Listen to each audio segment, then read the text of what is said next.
I used to enjoy warm spring days like this, running track, hanging out with friends. That's before sex ed failed me. I remember a few years back when my health teacher blushed and told us just to wait until marriage. He fumbled over anatomy and stuttered talking about vaginas. All of this shows how clearly unfit he was to be educating us on sex. He told us what condoms and birth control were without educating us on how to use them, where to get them, or the effects drug and alcohol can have on the way they work. We watched a gruesome slideshow of STDs without being taught how they're transmitted or where to get tested.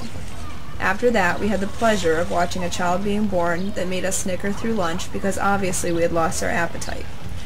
All of this left us clueless to the reality of the actual risks and life-changing effects teen sex can have. Knowing too little too late, welcome to my world. A teenager and somehow pregnant. A teenager and scared to death.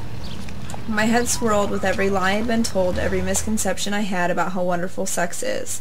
No one told the truth.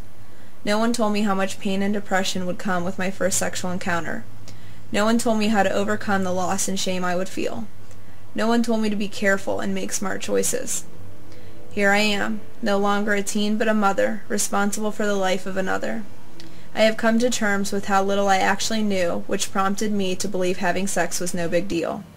I guess you could say, when the system fails you, there's always experience in the school of hard knocks. I will not allow this to be the case for my daughter, and we shouldn't accept this as the fate of our children. We need to educate them through comprehensive sex ed that will allow them to make safe, responsible, conscientious decisions. Had I known the truth, all the facts, I would have said no. I would have been running in this track meet and hanging out with friends over pizza. Life would have been different. We have the power through the Ohio Prevention First Act to ensure this happens. I urge you to act. Helping pass this bill may be the most important thing you do for your teenager's health, safety, and happiness.